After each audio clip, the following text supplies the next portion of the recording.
Boa tarde, povo de Deus. Que a santa paz do Senhor Jesus Cristo venha estar em cada coração. Motivo de muita alegria de poder estar mais uma tarde aqui para levar até você a oração do meio-dia. Hoje é terça-feira. Hoje é 12 de março de 2024. Eu não sei como foi a sua manhã, mas eu creio que a sua tarde será melhor do que amanhã. Nesse momento, você vai pegar o seu copo de água e você vai se desligar por alguns minutos daqui da terra. Você vai parar tudo o que você estiver fazendo por alguns minutos e vamos curvar nossa cabeça, porque chegou a hora da oração do meio-dia. Amém? Senhor meu Deus e Pai de nosso Senhor e Salvador Jesus Cristo. Graça te damos, Senhor, por mais uma oportunidade que o Senhor Jesus está nos concedendo nessa tarde de terça-feira, de poder mais uma vez estar aqui orando e buscando a Tua presença, Pai. Te agradecemos por mais esta manhã de vida que o Senhor nos concedeu, Pai. Muito foram as pessoas que saíram no decorrer desta manhã em busca de uma porta aberta, Pai, mas voltaram para a sua casa triste, decepcionada, Pai. Mas eu creio, Pai, que a Tua palavra diz que aquele que busca o Senhor o achará, mas quando buscar de todo o coração. Ninguém busca a Deus de qualquer jeito. Para buscar a Deus tem que estar o coração 100% na presença dEle. E é isso que nós fizemos nessa tarde, Pai. Que o Senhor desde já venha entrar nessa casa agora e venha repreender, Senhor, todo espírito de contenda, todo espírito de confusão. Que o Senhor venha lançar por terra o espírito da miséria, Pai. Que o Senhor venha abençoar poderosamente essa família. Que aquilo, meu Deus, que estava dando errado, que venha dar certo, Pai. Entra com o Teu poder na vida deste homem, na vida desta mulher, Pai. E liberta. Liberta de todo mal. Quebra todas as cadeias, tira as correntes, tira as amarras, Pai. E muda completamente a vida desta casa, deste casal, Pai. Que o Senhor venha providenciar nessa tarde tudo aquilo, Pai, que esse pai de família precisa, que esta mãe precisa. Quantos são as mães, meu Pai, que já não sabem mais o que fazer com esse filho rebelde, com essa filha desobediente, Pai. Que o Senhor, meu Deus, venha tocar poderosamente na vida desse jovem e venha libertar ele do álcool, das drogas, da prostituição, da jogatina, de tudo aquilo, Pai querido, que não te agrada, Pai. Vai passando agora com o Teu poder, de vida em vida e de pessoa em pessoa, Pai. E vai curando aquele que se encontra enfermo. Vai levantando, Pai, aquele que está caído. Quebra as correntes, as cadeias daquele que se encontra, Pai, preso em grilhões, como o gadareno, Pai. Entra, Pai, aonde o homem não pode entrar, e liberta completamente de todas as obras do inimigo, Pai. Toma o primeiro e o último lugar, Senhor, desta casa, deste homem, e põe, Senhor, um sorriso nos lábios dele e uma alegria no seu coração, que talvez há muito tempo, Pai, ele não sabe o que é uma alegria verdadeira, Pai. Em nome de Jesus, vai ao encontro desse que se encontra prostrado numa cama de hospital, Pai, e toca poderosamente e cura ele, Senhor. Assim como o Senhor curou a sogra de Pedro, Pai. Cura esse que se encontra numa cama, numa depressão profunda, Pai. Esse que está triste, alegra, desanimado, Pai, anima. Porque a Tua palavra diz que aonde o Senhor chega, o mal tem que sair. Porque não existe nenhum mal que possa ficar de pé diante da Tua presença, Pai. Tem misericórdia, Pai, e perdoa se alguma coisa fizemos de errado no decorrer desta manhã, meu Pai. Porque o Senhor sabe que somos pecadores, que somos errantes de nascença, mas o Senhor é um Deus que nunca pecou, Pai. Mas a Tua palavra diz, se com a nossa boca confessarmos do nosso pecado, Pai, que está no céu, é fiel e justo para nos perdoar, Pai. Livra, Pai, de todo mal, que aonde quer que nós esteja, por onde quer que nós ande, que a presença do Senhor venha estar junto de nós, Pai. Porque se a Tua presença não estiver com nós, não deixa com que a gente saia para nenhum lugar.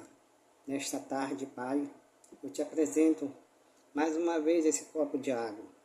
Que o Senhor venha pôr uma unção de cura e de libertação através dessa água. Que essa água deixe de ser natural e passe a ser sobrenatural. E todo aquele que tomar dessa água, Pai, que venha a ser curado, que venha a ser liberto de qualquer tipo de moléstia, Pai. Que através dessa água, fontes de água viva venha jorrar dentro desse homem, dentro desta mulher. E que a inflamação venha desaparecer, a infecção venha sair, os nódulos, os caroços, os policistos, Pai, a cegueira total, a cegueira parcial, que a diabetes, a pressão alta, Pai, venha bater em retirada, porque é o Teu nome que vai ser glorificado. Eu abençoo essa água e consagro em nome do Pai, do Filho e do Espírito Santo do Senhor. Amém. Tome a sua água e creia somente, porque a Bíblia manda nós crer. Amém? Não tenha medo. Confia em Deus. Deus, nesta tarde, Ele tem uma palavra de conforto para você e para mim. Uma palavra que saiu do coração de Deus para o nosso coração. Ela se encontra no livro do Evangelho Lucas. Para quem não sabe, Lucas era o único apóstolo médico de Jesus. Ele era médico antes dele ser apóstolo. Então, no livro de Lucas, capítulo 15, o versículo 11, fala a parábola do filho pródigo, né? De um filho que era mais criança e que tinha tudo. Mas um dia ele tomou uma decisão errada, como muitos de nós já fizemos isso. E a Bíblia diz que ele trocou o certo pelo errado e perdeu tudo. Amém? Talvez você deve ter feito isso ou conhece alguém que já fez. Mas o nosso Pai, que é Deus, Ele é tão maravilhoso, tão bom, que Ele não olha para o nosso erro. Ele nos perdoa, porque Ele é Deus. Então, antes de entrar na palavra, mais uma vez eu peço para você ajudar esse canal a crescer, se inscrevendo nele, lá naquela parte que está escrito inscrever-se. Acione o sino da notificação, para quando tiver um vídeo novo, o YouTube avisa você. Dê o seu like, o seu joinha, porque é muito importante para esse canal. Talvez para você não seja muito insignificante, mas para o canal é muito importante, porque ele é novo na internet, ele está só começando. Então ajude esse canal a crescer na internet, a ganhar força, se inscrevendo. E Deus, o Deus que criou esse canal, o Deus desse ministério, vai ajudar você. Amém? Então vamos ouvir o que Deus tem para nós nessa tarde. E disse, aqui a Jesus, você tem que prestar atenção que a Bíblia, às vezes, é Deus falando com a gente, às vezes são os homens, os apóstolos, né? Às vezes é Satanás, e às vezes é o próprio Jesus, aqui é o próprio Jesus que está contando uma parábola, né? Então veja bem. E disse, um certo homem tinha 2 filhos. Esses 2 filhos pode ser você e eu. E esse homem é Deus. E disse, um certo homem tinha 2 filhos. E o mais moço dele disse ao pai: Pai, dai-me a minha parte da fazenda que me pertence. E ele repartiu por ele a fazenda. E poucos dias depois, o filho mais novo, ajuntando tudo, e partiu para uma terra longe, e ali desperdiçou, ou seja, jogou fora a sua fazenda, ou seja, tudo que o pai deu, vivendo uma vida errada, dissolutamente errada, e havendo ele gastado tudo, houve naquela terra uma grande fome, e começou a padecer necessidade, e chegou-se a um dos cidadãos daquela terra, o qual mandou para os seus campos apacentar porcos. Amém? Vamos dar uma parada aqui para eu poder discernir essa palavra para você. Esse fazendeiro, que é representado por Deus, tinha 2 filhos, o mais velho e o mais moço. Esses 2 filhos pode ser você ou pode ser eu. Você vai ver se você é o mais velho, o mais ajuizado ou o mais moço que fez a grande besteira. O que é ser o mais velho? É aquele que já está há mais tempo na presença de Deus, que já está enraizado. E o mais moço é aquele que está começando. Então, a Bíblia diz que esse mais moço, cansado daquela vida, que aos olhos dele parecia uma vida banal, mas aonde ele era tratado como um príncipe, porque além de ele ser o filho mais moço, a Bíblia diz, ou seja, ele era o caçulo, ele era filho de um fazendeiro, ele tinha tudo e não sabia. E aí um dia ele chega com o pai dele e pede a parte dele que cabia a ele. Mas espera aí, a parte dele é a herança dele, mas a herança é só quando os pais morrem. Mas ele já tinha matado o pai dele no coração dele. Para ele o pai já estava morto. Tanto que ele pediu a parte dele, a herança. E o pai, sendo bom, sabia que nada que ele fizesse ia mudar os pensamentos dele. Deu. Não que ele fosse obrigado, mas ele deu. E a Bíblia diz que ele ainda aguentou mais alguns dias lá, e depois que ele já tinha pegado a herança, ele foi embora.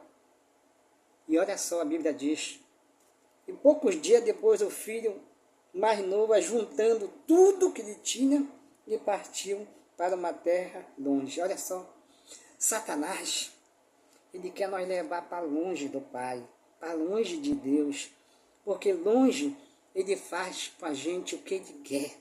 Foi o que ele fez com esse rapaz. Ele levou ele para longe.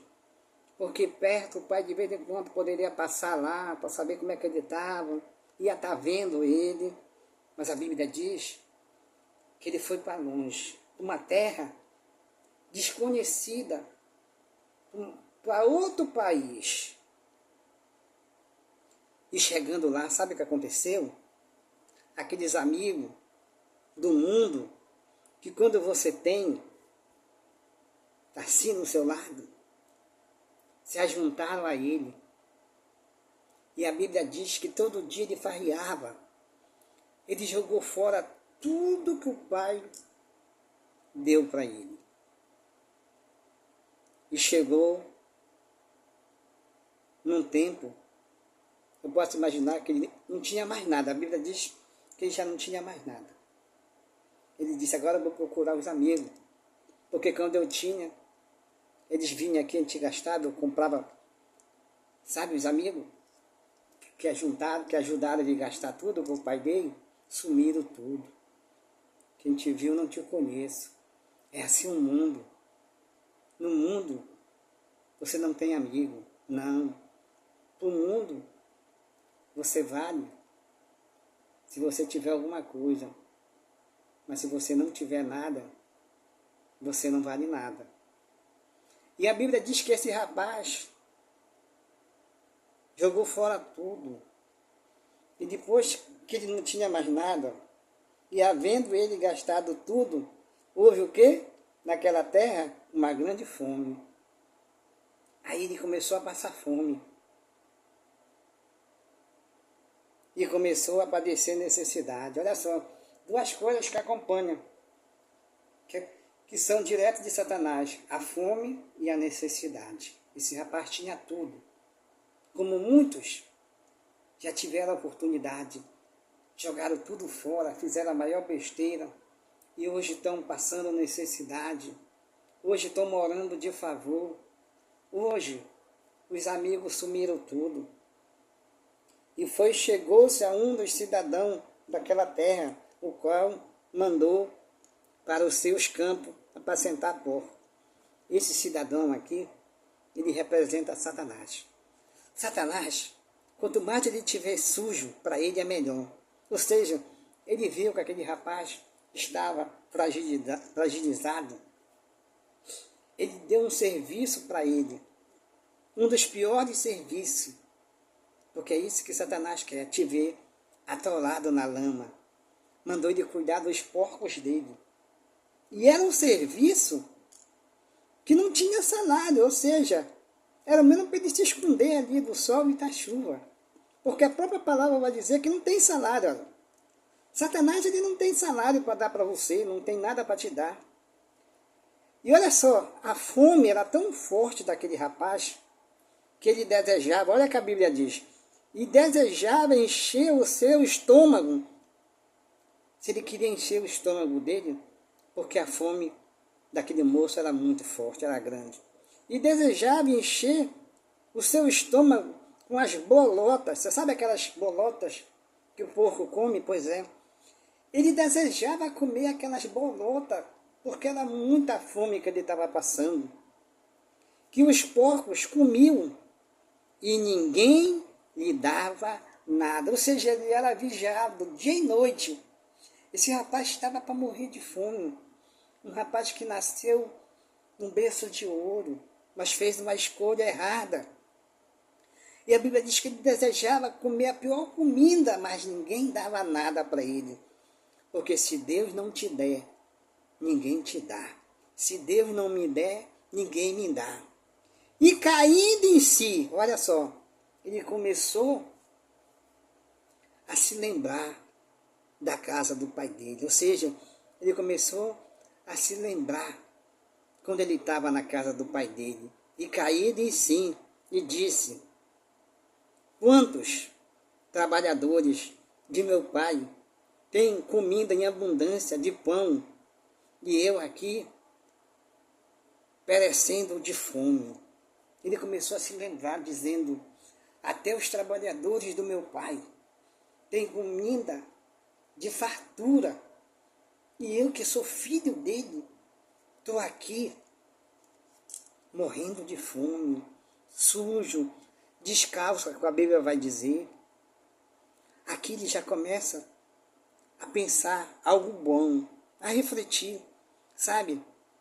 É só na hora do sofrimento, na hora que todo mundo vira as costas, que nós começamos a refletir os nossos erros e a se lembrar de Deus, entendeu? E levantar-me-ei, olha só, essa primeira coisa que você, eu, qualquer um que estiver nessa situação, caído, você não pode ficar para sempre prostrado no chão caído. Uma hora você tem que levantar. Ele disse: levantar-me-ei, ou seja, eu vou erguer minha cabeça. Eu errei, mas não vou mais errar. Levantar-me-ei e irei-te com meu pai. E direi: pai, pequei contra o céu e perante ti. Já não sou digno de ser chamado teu filho. Faze-me como um dos teus trabalhadores. É muito forte essa mensagem. Olha assim, ele ensaia o que ele vai dizer para o pai dele. Ele começa a reconhecer o grande erro que ele cometeu de ter deixado a casa do pai. Talvez você deixou a casa do pai por alguma coisa, por algum motivo, e você está vivendo tempos difíceis. Está na hora de você reconhecer que o pai não é o culpado, que você errou. E está na hora de você voltar. Porque quando você voltar, o pai vai te aceitar. E a Bíblia diz que esse rapaz começa a ensaiar o que ele vai falar para o pai dele. E começa a reconhecer o grande erro que ele cometeu de ter saído do lado do pai. Quando nós saímos do lado de Deus, pode ter certeza que Satanás vai fazer da gente pano de chão, como ele estava fazendo desse rapaz. Isso aqui é só uma parábola. E levantou-se e foi para seu pai.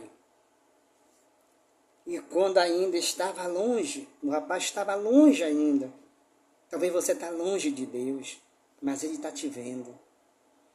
Deus está te vendo. Deus está vendo a tua situação, a minha situação. E levantando-se foi para seu pai. E quando ainda estava longe, viu seu pai e se moveu de íntima compaixão. É só Deus para ter compaixão. E correndo, lançou-lhe-se ao pescoço e o beijou. Amém, igreja? Olha só, esse rapaz tomou uma decisão errada na vida dele. E ele saiu da casa do pai, onde ele tinha tudo para conhecer os prazeres desse mundo. E lá a Bíblia diz que tudo que ele levou do pai, ele jogou fora, gastando numa vida desregrada, numa vida errada, e jogou tudo fora. E chegou num momento da vida desse rapaz tão difícil. Talvez você está vivendo esse momento, mas se você reconhecer Deus na sua vida, Deus não quer saber do seu erro. E a Bíblia diz que ele jogou fora tudo que o pai deu para ele. Em coisas do mundo, farra, mulher, bebedice. E a Bíblia diz que veio naquela cidade, naquele lugar, uma grande fome, no qual ele começou a passar necessidade. Sabe aqueles amigos que ajudou ele a gastar tudo que o pai deu, sumiram tudo. Eu sempre digo que eu não tenho amigo. O meu amigo é Jesus Cristo. Esse nunca me deixou. E a Bíblia diz que esse rapaz sentia vontade de comer aquelas comidas que nem o porco quer. Posso imaginar aquela comida azeda de vários e vários dias. Mas nem isso Satanás deixava de comer. Porque Satanás, ele veio para matar, roubar e destruir. Ele quer nós afundar, ele quer nós deixar mesmo enterrado na lama. É assim que está a vida de muitas pessoas que um dia já tiveram com o Pai na presença de Deus e tomaram uma decisão errada. E hoje estão vivendo uma vida como esse rapaz estava. Mas ainda é tempo de você voltar para a casa do Pai. E esse rapaz reconheceu que na casa do Pai, até os trabalhadores tinham fartura de pão, de alimento.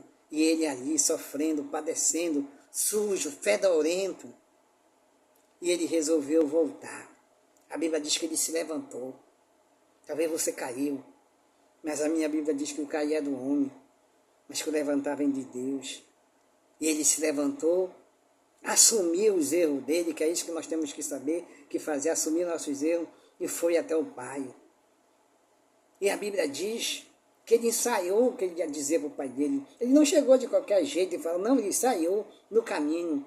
Vou falar para o meu pai que eu errei, que eu não sou digno de ser chamado mais filho dele, mas que ele me aceite, o menos como trabalhador, que ele me dê o menos a comida, que eu já trabalho para ele de graça. E a Bíblia diz que esse rapaz vinha pelo caminho, como não vinha a mente dele, né? Ele saiu dali da casa do pai como um príncipe e vai voltar como um porco, um mendigo, tudo fedendo, sem sandália. A Bíblia diz que ele estava descalço, perdeu tudo. Mas o pai é pai. E quando ele vinha de cabeça baixa, ele não notou que de longe, eu acho que todos os dias, o pai desse rapaz colocava a cadeira naquele caminho, porque ele tinha certeza que uma hora o filho dele ia voltar. E a Bíblia diz que de longe, aleluia, glória a Deus, ele avistou esse rapaz, sujo. A Bíblia diz que o coração desse pai se encheu de compaixão. Deus é muito maravilhoso. Não importa o tamanho do teu erro, não importa aquilo que tu fez, importa que Deus ele tem compaixão de mim e de você. E a Bíblia diz que o pai, avistando o filho de longe, o filho não viu o pai, mas o pai viu o filho. Deus está te vendo agora, Deus está vendo a tua aflição, o teu desespero, a tua angústia. E a Bíblia diz que o pai correu ao encontro do filho e pulou no pescoço do filho. O pai não quis saber se o filho estava com mau odor, que estava fedendo, não. O pai que é pai, é pai. Ele pulou no pescoço do filho e o abraçou e o beijou. Sabe por quê? Porque Deus ele não quer saber como é que você está. Ele quer que você volte para Ele do jeito que você estiver. Porque Ele tem tudo que você precisa. Aqui Ele mandou dar um banho no filho, vestiu a melhor roupa, botou um anel no dedo dele, que era uma nova aliança, calçou ele, que a palavra calçou vem do Evangelho. E a Bíblia diz que esse pai mandou fazer uma festa, porque o filho dele estava perdido e ele o achou. E estava morto e reviveu. É isso que Deus quer. Que nós tomemos uma atitude e não aceite essa vida de derrota que Satanás tem proposto para nós. Amém? Porque Deus tem o melhor para mim e para você. Que você possa refletir nessa mensagem e possa reconhecer os seus erros. E ainda há tempo de recomeçar, de voltar a fazer as coisas certas, de voltar para o Pai. Amém? Que você venha ter uma tarde abençoada e um bom almoço.